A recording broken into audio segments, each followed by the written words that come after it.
it. You might as well try sitting on the sun in the morning. Keep it from coming up. You'll have better luck. Whatever you sow, you reap. Now, for a fair share of my life, I'm a bit mixed up on how all this applies. Among a lot of things I was mixed up on. I knew I wasn't reaping too good. That I understood. My problem was I was confused about what was causing it. Remember me with the funny list? I thought those are the reasons why it isn't working out well. And then Mr. Schoaf gave me the clue that helped me figure it all out. He said, Mr. Rohn, I have another answer for you. There's another way to quote this law that'll show you where the problem is so you can go to work on it right away. All you need to know is where the problem is. Then you can go to work on it. So he quoted me the law another way, and I found out what my problem was. Here's the way you quote the law. Whatever you reap is what you've sown. Now I knew what my problem was. Whatever you reap is what you've sown. If you don't like the crop, who do you look up? Answer, whoever planted it. And where do you find who planted your crop? Answer, in the mirror. What I finally learned to do come fall was to go to the mirror. That's where you go. And if necessary, you say, a few skinny carrots? I got to be unimpressed. Where were you last spring? Asleep? Didn't you read the books? Did you break your hoe? Let me give you 7 key points to the law of sowing and reaping. Let's tick right down through the list of 7, and it'll be break time. 7 points to sowing and reaping. Here's part of the philosophy that really helped me to make some changes in life direction. Number 1, the law of sowing and reaping is negative.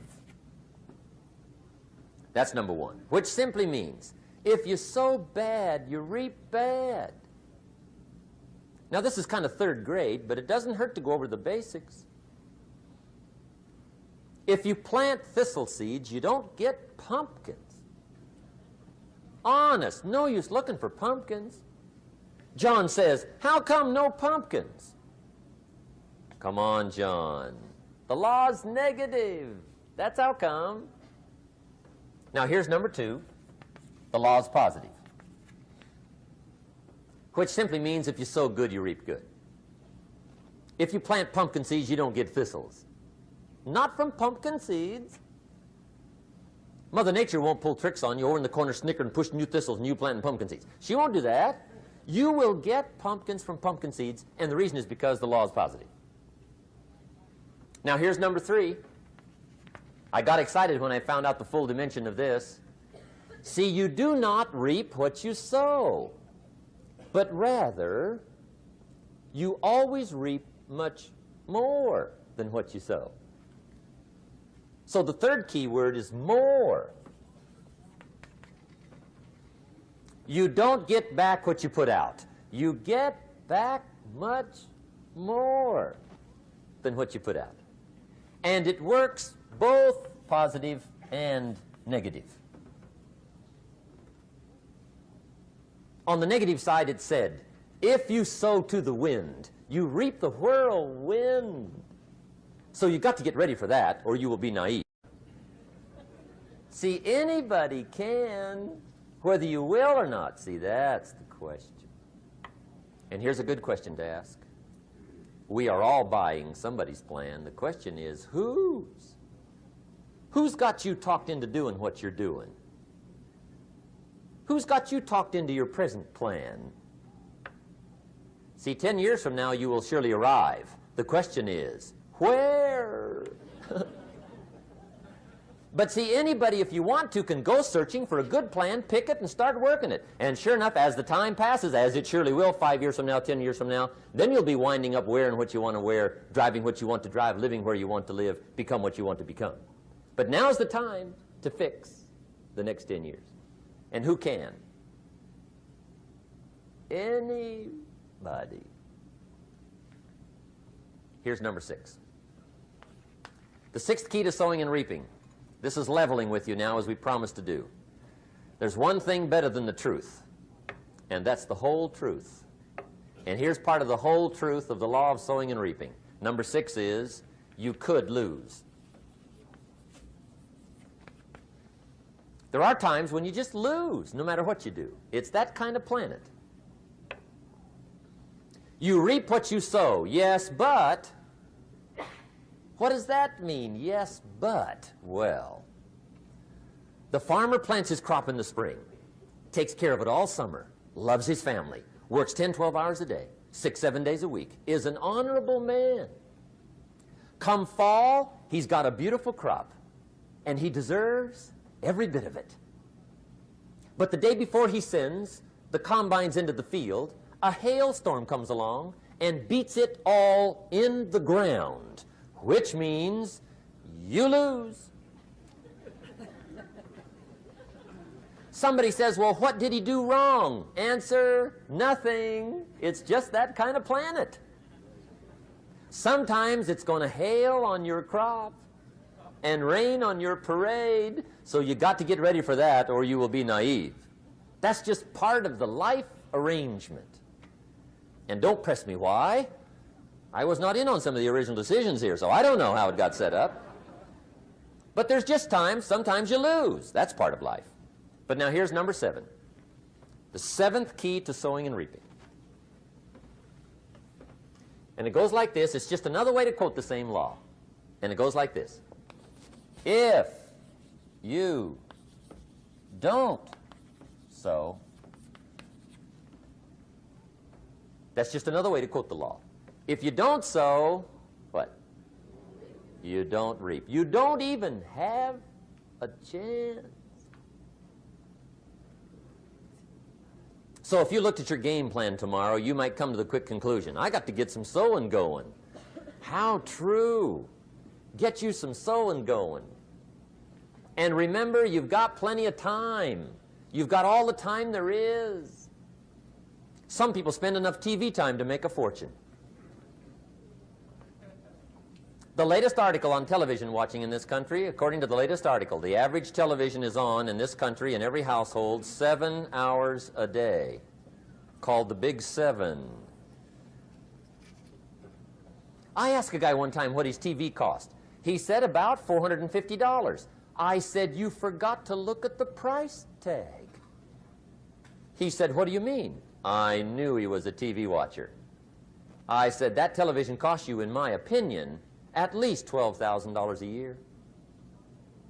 To watch it, not to own it. Owning it's cheap. Watching it is what's expensive. And I said, hey, $12,000 a year is too much to pay to watch TV. That's too much. Pay a little, but not $12,000.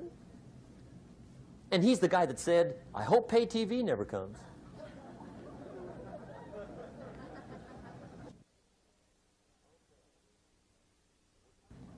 Okay.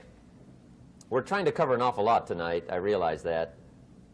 But my time schedule is such that we just have to sort of give it all to you and let you sort the rest out. I wish we had plenty of time for questions and answers and that whole thing, but our time is just limited. But we are trying to go through an awful lot, I realize that. But looks like everybody's getting it. This is about the note-takingest crowd I've seen in a long time. Incredible. Does anybody have 5 pages yet? Anybody? Oh, fantastic. Incredible. Okay. Maybe you heard the story about the preacher down in Texas, southern part of the country. He was an evangelist back in the horse and buggy days. And he was very good at being an evangelist, and a lot of people used to come and hear him preach. And one day he put up his tent in one of these Texas towns and expected a big crowd as usual, come and hear him preach. And he got there, first night of the tent revival, walked in. 7:30, time to start. And to his surprise, the tent was empty. He thought, well, something must be drastically wrong. So he waited till 7:45, nobody showed up. 8 o'clock, zip. Finally, 8:15. One lone cowboy wandered up on his horse, tied his horse up outside, came in, sat down on the front bench. right? Waiting for something to happen. The preacher thought, well, at least I better go down and talk to the cowboy. So he walks down, talks to the cowboy, and he says, "Cowboy, I'm the preacher." And he said, "I don't know what to tell you. Something's gone wrong." He said, "This tent was supposed to be full of people." He said, "I'm embarrassed." He said, "You're the only one that showed up." And he said, "I really don't know what to do." And the cowboy said, "Well, I'm not a preacher, so I really can't tell you what to do." You know, he said, "I'm just a cowboy." But he said, "I know this, if I went out to feed my cattle and only one showed up, I'd at least feed it." The preacher thought, hey, the cowboy is right. If you've got a good idea to share, you should share it if there's 1 or 1,000. So he got kind of inspired by this conversation, and he jumped up on the platform and started to preach, as if the tent was full of people, just exploded. And he went for an hour and 15 minutes, just kept rolling. Finally, he quit. And when he finished, he came down off the platform, talked to the cowboy again. Says, "Well, cowboy, what did you think of my sermon?" And the cowboy said, "Well, I'm not a preacher, so I really can't tell." You know, he said, "I'm just a cowboy." But he said, "I know this. If I went out to feed my cattle and only one showed up, I'd feed it, but I wouldn't dump the whole load on it."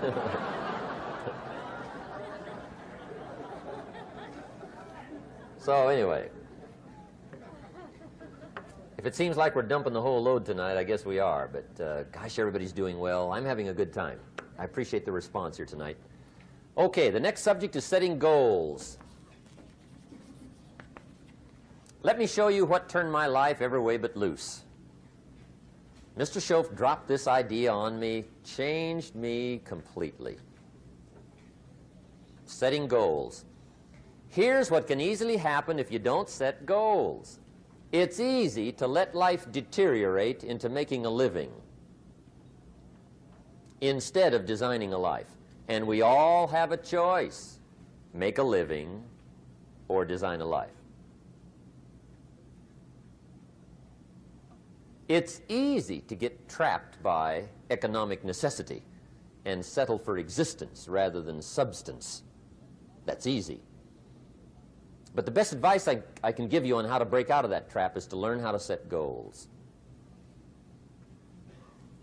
Mr. Schoaf put it to me this way. He said, "Jim, if you had enough reasons, you could do the most incredible things." I never forgot how he put that. If you have enough reasons. See, reasons will change your whole life.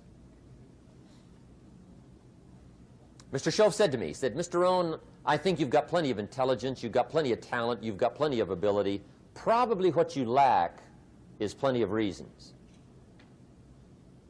He said, "I don't think your current bank balance is a true indication of your level of intelligence." I was happy to hear that. He said, "I think you're much smarter than your present bank balance indicates." And that turned out to be true. I was much smarter. But of course my first question was, well then why isn't it bigger? And he said, "You don't have enough reasons. You've got enough intelligence, but not enough reasons." So see, reasons can change your life. Here's what else I found out. Reasons come first, answers come second. You don't get the answers to do well till you get the reasons. Life has a mysterious way of hanging on to all the answers and only gives them up to the people that are inspired by reasons. So reasons make the difference in how your life works out. Now, what are some of the reasons for doing well? Let's go through a quick list called Reasons for Doing Well. First is personal reasons. Some people do well for recognition. Some people do well for respect. Some people do well for the way it makes them feel. They love the feeling of being a winner. Those are good reasons.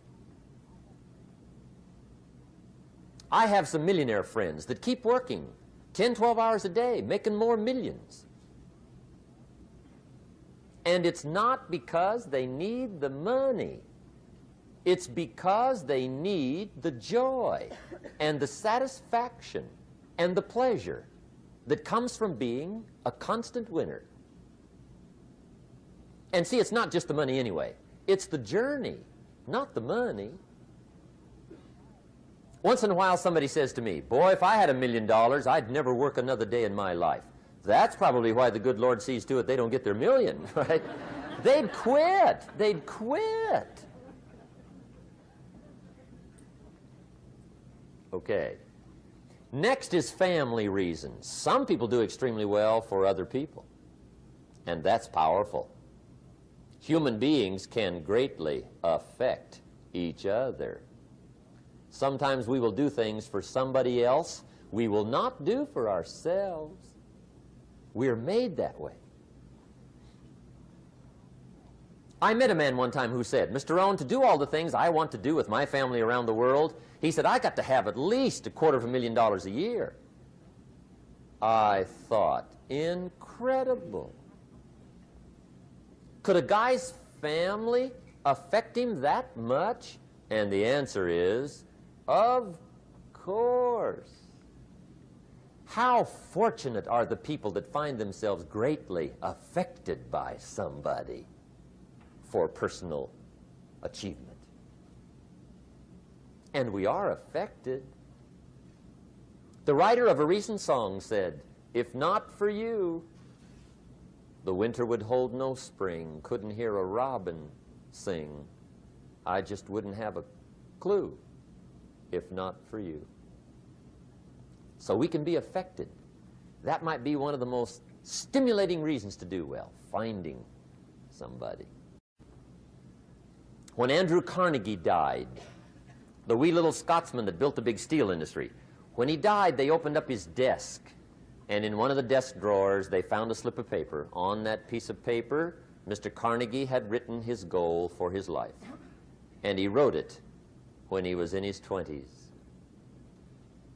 And on that piece of paper, it said, I'm going to spend the first half of my life accumulating money. I'm going to spend the last half of my life giving it all away. What a goal. He got so inspired by that goal that the first half of his life, he accumulated $450 million. And the last half of his life, he gave it all away. Good question tonight. What's got you turned on? What's got you bombed out of sight to get up early and stay up late and hit it all day? Next question. What's got you turned off? When I found the answers to those two questions, my life exploded into change. I finally found out what had me turned off, and I got that cured. And then I got me a long enough list of reasons to turn me on. And once the lights went on for me, age 25, they've never gone out. I've fallen out of the sky a few times, but I've never lost that drive to make something unique out of my life. See, reasons altered my whole life. Now, there's another list of reasons called nitty-gritty. Hard little reasons. Sometimes those little reasons are the most powerful reasons that can change your life. Sometimes it doesn't take much. I now carry several $100s in my money clip. It's only a few $100s, but it was one of those reasons turned my life around. Just before I met Mr. Schoaf, I heard a knock at the door. I go to the door, and there's a little girl standing there about this tall selling Girl Scout cookies. And she gave me one of the finest sales presentations I've ever heard. Special deal, several flavors, this whole package of stuff, $2. And with a big smile, she very politely asked me to buy. And I wanted to. Big problem. I'm broke. I don't have $2. And to this day, I can remember the pain and the embarrassment. I'm a father, I'm a husband, I've been to college, I'm working, I'm 25, I don't have $2. And I didn't want to tell her that for some reason. So I did what I thought was next best. I lied to her. I said, hey, look, I've already bought lots of Girl Scout cookies. I've still got plenty stacked in the house, which was not true. But it seemed to get me off the hook for the moment. She said, well, gosh, that's wonderful. Thank you very much. And she went away. When she left, I closed the door, and that was the day I said to myself, I don't want to live like this anymore.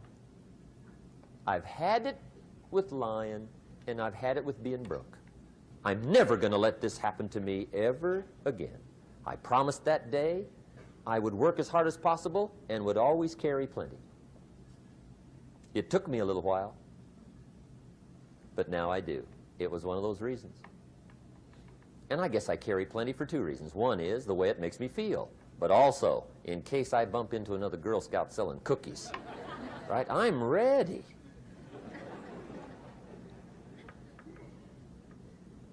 I walked out of the Bank of America one time up in Saratoga, California, where I used to live. Two little girls selling candy right outside the bank. Good place. Some girls' organization they're working for, right? I come walking out of the bank. This first little girl walks up to me. She said, mister, would you like to buy some candy? I said, I probably would. What kind is it? She said, it's almond roca. I said, my gosh, that's my favorite. She said, wonderful. I said, how much is it? She said, it's just $2. I thought, incredible.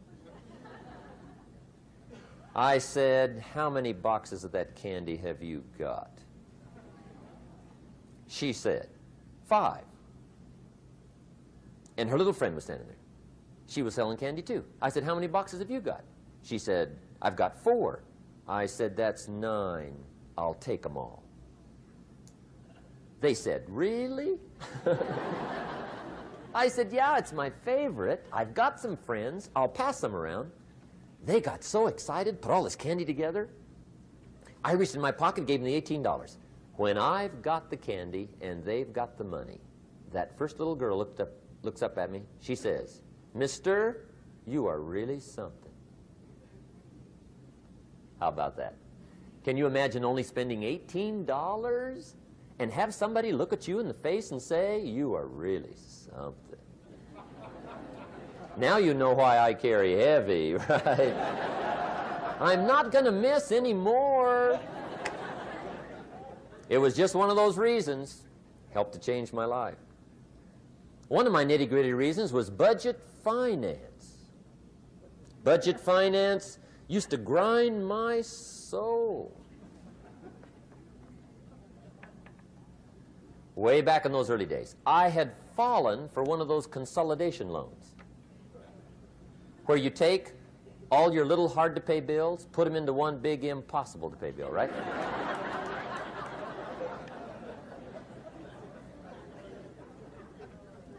I would get 4 or 5 payments behind. This one guy used to call me day and night. I don't think they're allowed to do that anymore. Harassed me.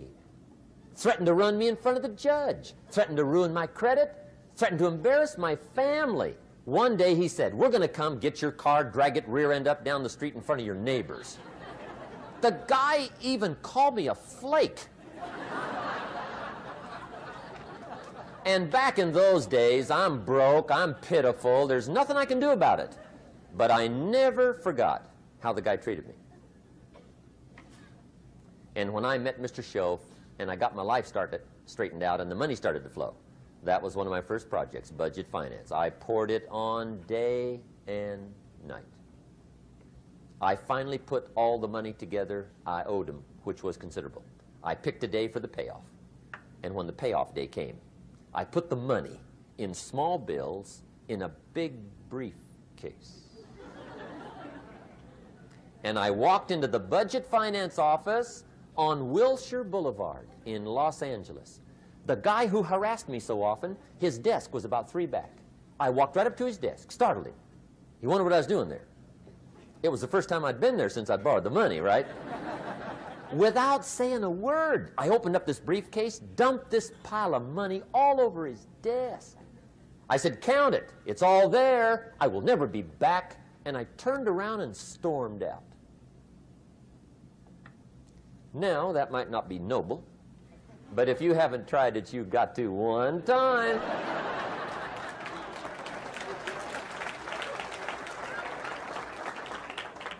It can be the day that turns your life around. All you need is a reason that turns you on. One of my dear friends, Robert Depew, Bobby used to be a school teacher in Lindsay, olive capital of the world. Bobby taught school several years, got a little weary teaching school. One day decided he wanted to get into sales. So without telling anybody, he just up and quit his job teaching school and jumped into sales. When he did, his brother made fun of him, laughed at him, put him down, said Robert's lost his mind.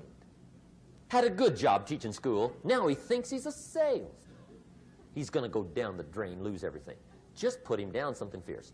Bobby said, "The way my brother acted when I got into sales," he said, "that made me so mad, I decided to get rich." And my question for you tonight is it possible to get that mad? Of course. Wealth is not a matter of intelligence. It's a matter of inspiration. Today, Robert happens to be one of my millionaire friends. Bobby's rich.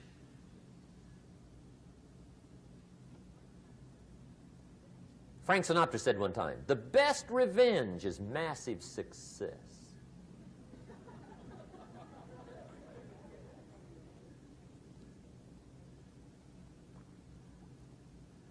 Hey, get you a long enough list of reasons so that after tonight you never lack for inspiration. You might not have all the answers right away, but you can get the answers if you can get the reasons.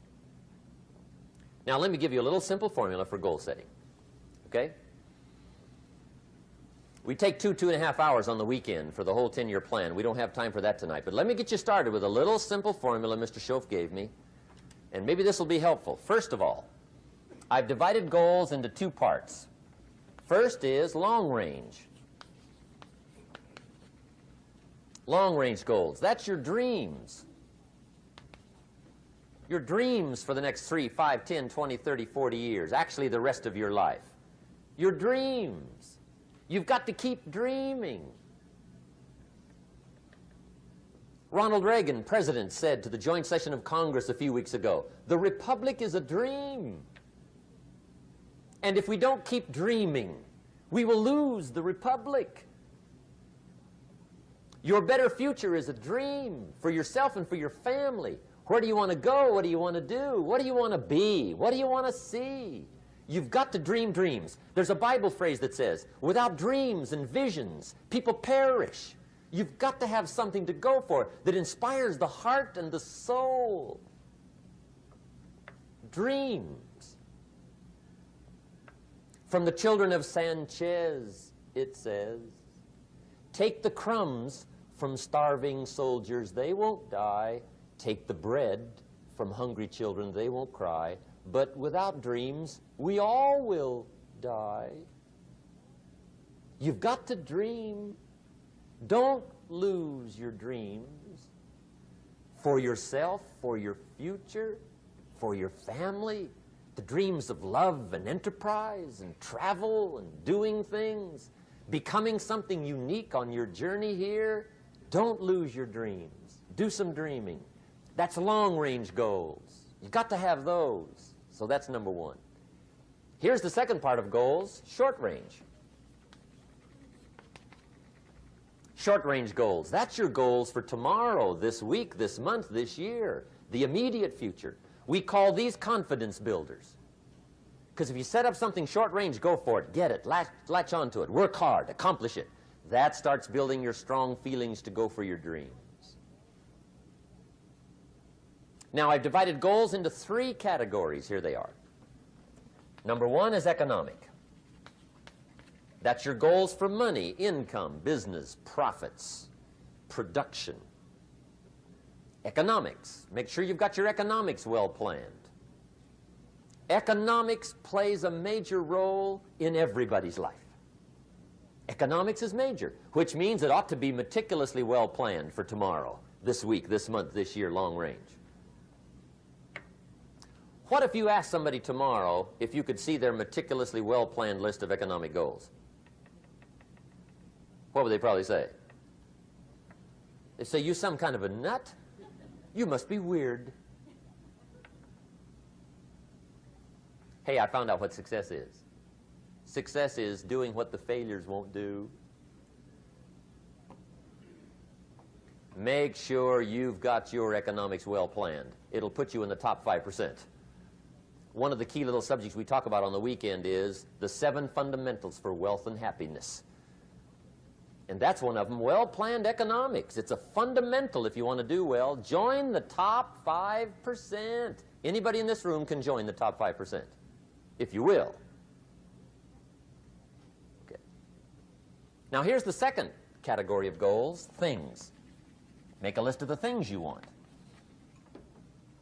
And on my list of things, now I put everything. Little things as well as major things. Doesn't matter how small it is, it goes on my list.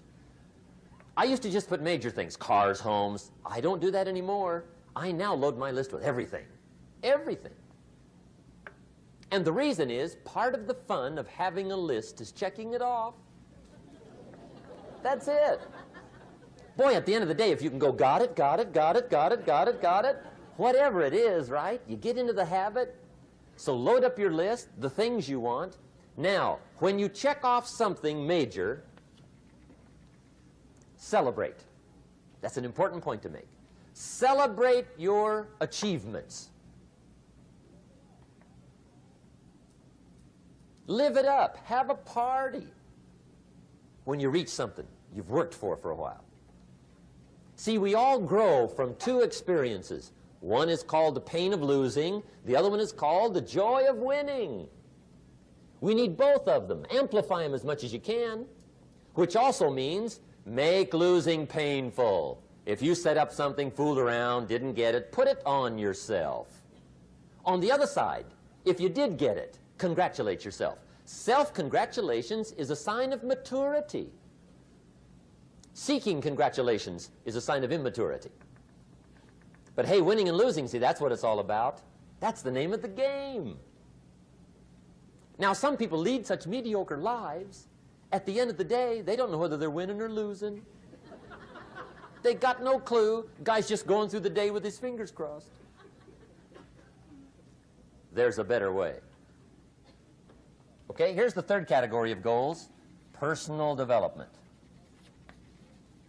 Put those goals together. Personal development goals. That's your goals to be stronger, more decisive, be a speaker, be a leader, learn a language, all kinds of skills. Okay? The whole weekend seminar was designed to improve all your skills so that you walk away more skillful. And that's what you want, the personal development skills. That's what attracts, that's what brings good things to your life, the person you become more skillful. Now, this is quite a package to work on.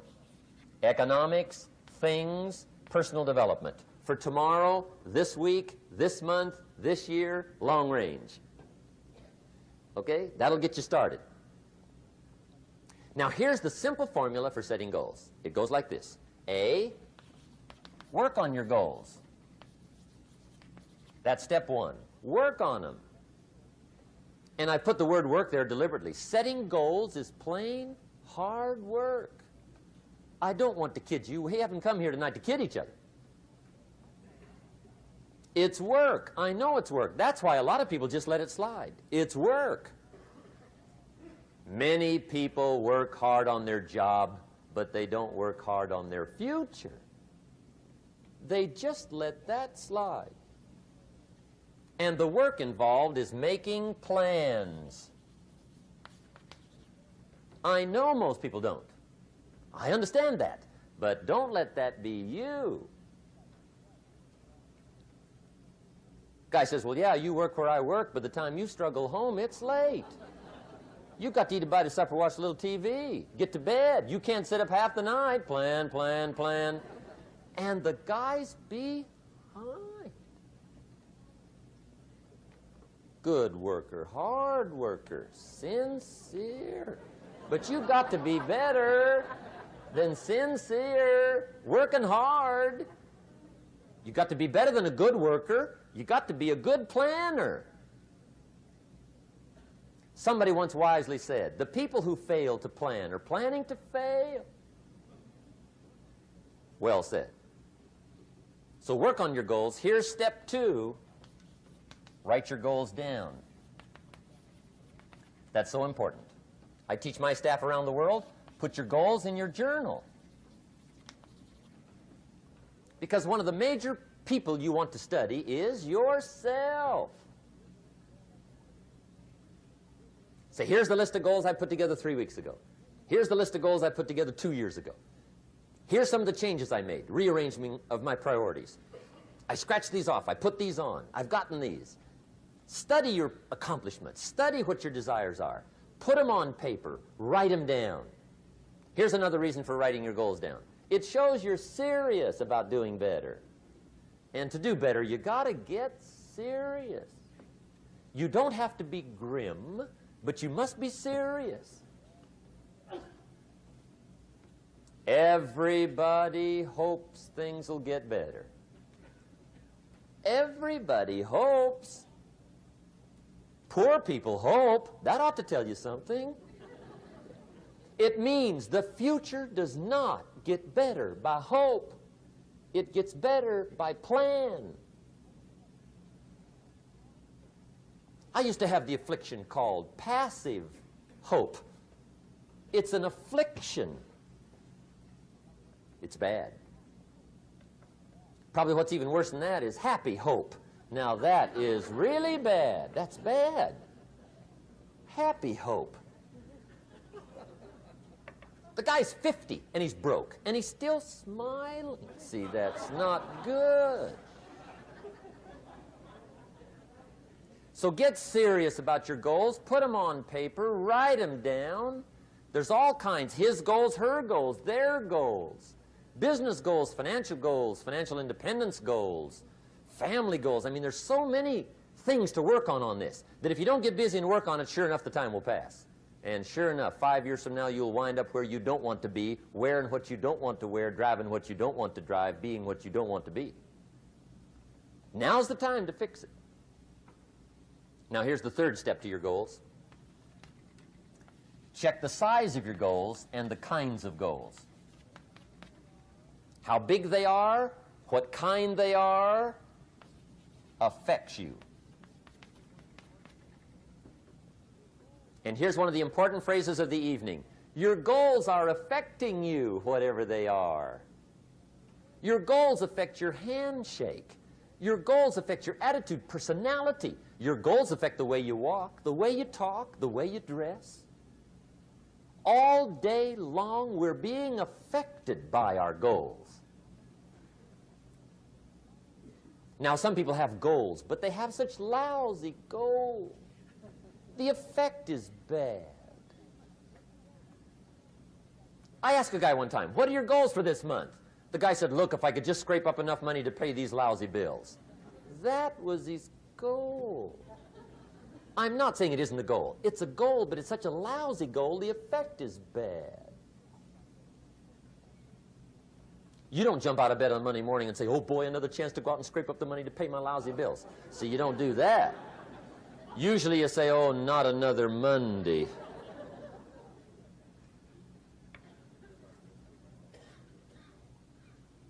And some people have so given up on life, they have joined the thank God it's Friday club. How sad. Surely those are the same people, when life is over for them, will say, thank God it's over. Let me give you a Bible philosophy that teaches how to get whatever you want. That's the title of the next set of notes. How to get whatever you want. From the Bible.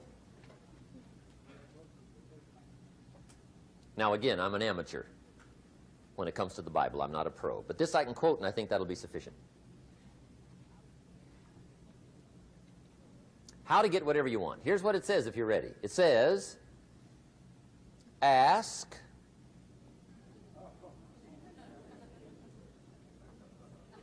That's it. End of notes. Ask. If there's one art in life to learn extremely well, that's got to be one of them. The art of asking. What does ask mean? Ask means, what do you want? And the formula is staggering. It says ask and what? A guy ought to look into that.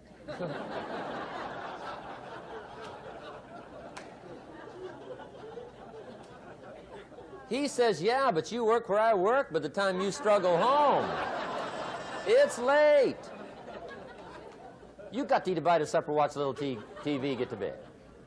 You can't sit up half the night. Ask, ask, ask. And the guys be... See, you've got to be better than a good worker. You've got to be a good asker. Now, let me give you 3 key points on asking and receiving. This can do it. Number 1, asking is the beginning of receiving. Asking starts a unique process, mental and emotional. I don't even know how it works. All I know is it works. It's like pushing a button and all this machinery starts working. I don't know how. It just works. There's a lot of things you don't need to know how. Just work them. Some people are always studying the roots. Others are picking the fruit. I mean, it depends on what end of it you want in on. Asking is the beginning of receiving, so start the process. Here's number 2. Receiving is not the problem. Receiving is automatic. Now, if that's true, receiving is not the problem, what's the problem? Failure to ask might be one of your major problems. I don't know. Check it out. The guy says, oh, now I see it. I got up last year and hit it every day, but there's not a scrap of paper with my goals on it. Good worker, poor asker.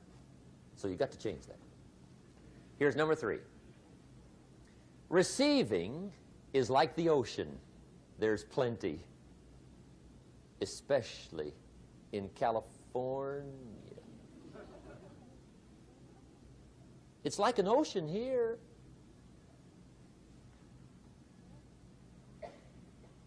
Success is not in short supply. It isn't rationed, and you stepped up to the window and it was all gone. No, no, no. It's like an ocean here.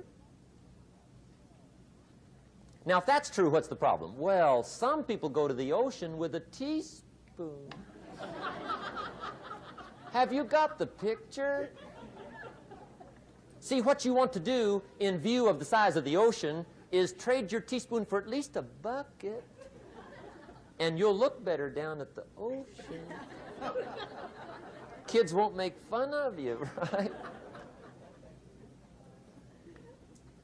Okay. Now, there's 2 ways to ask, and we'll wrap up goal setting. 2 ways. Here's number 1. Ask with intelligence. It didn't say ask intelligently, but I'm sure it meant that. Don't mumble. You don't get anything by mumbling. Be clear. Be specific. Intelligent asking means how wide, how high, how soon, when, what size, what color, how much. Define what you want and describe what you want. That's powerful. In the weekend seminar we teach, goals become like a magnet. They pull you that direction. And the better you describe them, the more they pull. So ask intelligently. Here's number 2. Ask with faith. That's the childish part of the equation. Believe you can get what you want like a child. Not an adult. Adults are too skeptical. So the formula really reads, make plans like an adult and believe in them like a child. And the most incredible things will happen. Just try it for 90 days. Just try it. You can always go back to the old ways. Just try it. Just 90 days, 90 days. Now, here's the last qualifying phrase on goal setting, as we promised to qualify everything. And it simply goes like this. Remember, you won't get everything you want. And we've already studied the reason for that. Simply, sometimes it hails on your crop and rains on your parade. It's that kind of planet. So you won't get everything you want, but if you will work this goal-setting formula, you can get plenty for wealth and happiness. Okay, that's goal setting. We use it around the world. We recommend it. Now, maybe it won't work as well for you as it has for me. I don't know. Maybe not. But what if it did? You got to try. Okay. Here's the last subject, the day that turns your life around. Let me just quickly give you a list of 4 emotions that can change your life in one day. Emotions are powerful. Sometimes it doesn't take much to alter your whole life direction.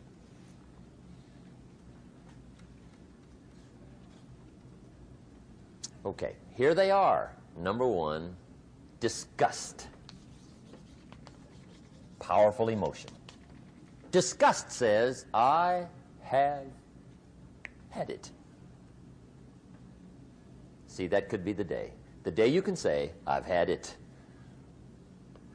And whether you've had it with something small or something major, the day you can say, I've had it, may not be the day it ends, but the day it begins. That's what I said when that little Girl Scout left my door when I'm 25. I give her the big lie, she leaves, I say, I don't want to live like this anymore. I've had it with lying and being broke. Powerful day. The man's finally had it with mediocrity. He's had it with being a loser.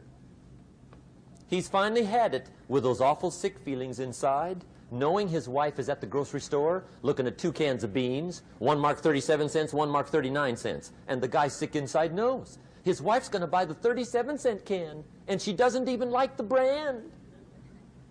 Do you know why she's going to buy the 37-cent can? To save 2 cents. The guy sick inside finally says, I've had it. Being on my knees in the dust looking for pennies, we're not living like this anymore.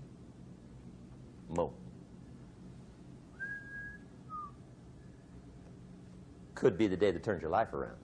The day you can say, I've had it. He walks into his closet and rips everything in it to shreds and says, I've worn this embarrassing stuff for the last time. And not only will I never wear it again, no one else will ever wear it again. Commit an act that says, I've had it. Powerful. Here's the next one, decision. And decision-making is powerful, and it's emotional. That's those knots in the pit of your stomach, right? Waking up in the middle of the night in a cold sweat, trying to decide. We sometimes call it inner civil war. What shall I do? Well, for progress, you must decide. The best advice I can give you came from a wealthy friend of mine who said, if it's easy, do it easy. If it's hard, do it hard. Just get it done. If you went home tonight and in the next few days cleaned up a whole list of decisions, that might furnish enough inspiration for the next 10 years. I found this out many times after you've decided. Getting on with it is easier than deciding. Sometimes decision is the toughest part. Here's the next emotion, desire, wanting to bad enough. And I don't know how to tell you to want to. That's something you've got to come up with. There's two things I know about desire. Number one, it comes from inside, not outside. You don't send off for it. Number two, I know desire can be triggered by something. Who knows what it might be? Sometimes desire waits and sleeps for something to happen. Maybe it's a book, maybe it's a song, maybe it's a sermon, maybe it's a lecture, a seminar, maybe it's the conversation of a friend, a happening, an event. Who knows? The best advice I can give you is what I give my staff. It goes like this: welcome every human experience. You never know which one is going to turn it all on. Even the bad experiences. Sometimes from the bitterest experience comes the greatest awakening. So let down the barriers, take down the walls. The same wall that keeps out disappointment keeps out happiness. Let life touch you. Don't let it kill you, but let it touch you. Here's the last one. This one's powerful. Resolve. Resolve says, I will. Two of the most powerful words in the language. I will. Benjamin Disraeli once said, nothing can resist a human will that will stake even its existence on the extent of its purpose.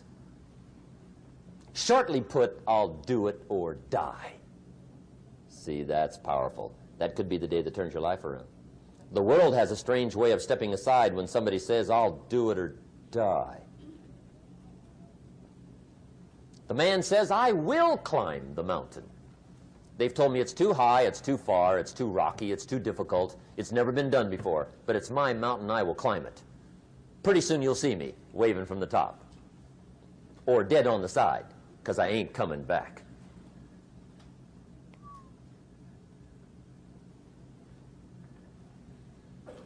The best definition I ever got from the word resolve came from a little junior high girl in Foster City, California, up north. I'm talking to the junior high kids one day. I love to ask kids definitions. They come up with beauties. I got to the word resolve and I asked, who can tell me what resolve means? And I got several hands, and they were all pretty good, but the last one was the best. Little girl, about 3 rows back, held up her hand. She said, Mr. Rohn, I think I know what resolve means. I said, darling, what do you think it means? She said, I think it means promising yourself you will never give up. I said, that's it. Webster, stand aside. That is the definition. Promise yourself you will never give up. I asked the kids, how long should a baby try to learn how to walk? How long? How long would you give your average baby before you shut him off? How long? See, any mother in the world would say, you're crazy. My baby's going to keep trying until it learns how to walk. What a magic formula. Now let me show you what triggers all emotions into activity that brings results. And results is the name of the game. Here it is. Action. Finally, you must do something about how you feel. Jesus, the master teacher, said, don't just be listeners, be doers. The world admires the doers. Whatever it takes to get you to try harder, read more, set your goals, and go for it. Here's the next attitude disease. Overcaution. Some people never will have much. They're too cautious. Now, you can also be too reckless, but you can also be too cautious. This is called the timid approach to life. And my caution was always the risk. Risk used to drive me right up the wall. I used to say, what if this happens? It's called the language of the poor. What if this happens? And on top of that, if this was to happen, look at the fix I'd be in. I better not try. I could always ace myself out. Then I'll tell you what changed my whole life when I finally discovered it's all risky. The minute you were born, it got risky. If you think trying is risky, wait till they hand you the bill for not trying. If you think investing is risky, wait till you get the tab for not investing. See, it's all risky. Getting married is risky. Having children is risky. Going into business is risky. Investing your money is risky. It's all risky. I'll tell you how risky life is. You're not going to get out alive. That's risky.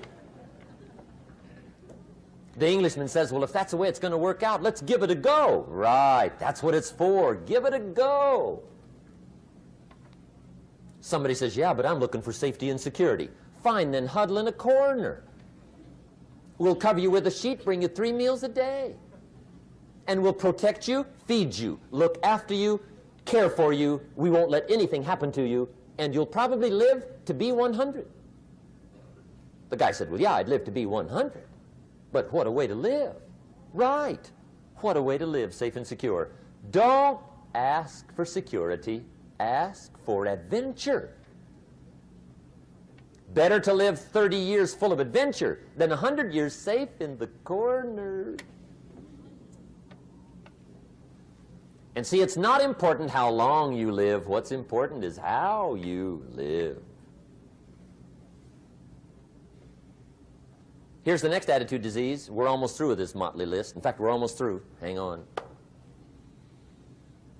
The next one is pessimism. Pessimism, the deadly disease of always looking on the bad side, the problem side, the difficult side, checking all the reasons why it can't be done.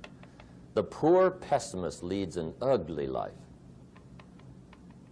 He doesn't try to figure out what's right. He tries to figure out what's wrong. He doesn't look for virtue. He looks for faults. And when he finds them, he's delighted. How ugly. This is the poor guy who looks through the window, doesn't see the sunset. He sees the specks on the window.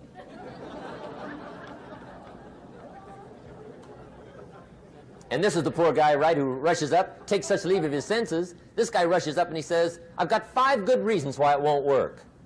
He's so dumb he doesn't know all he needs 1. He's got 5.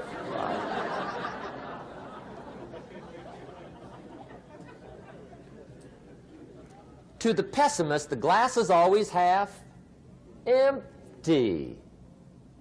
To the optimist, the glass is half full.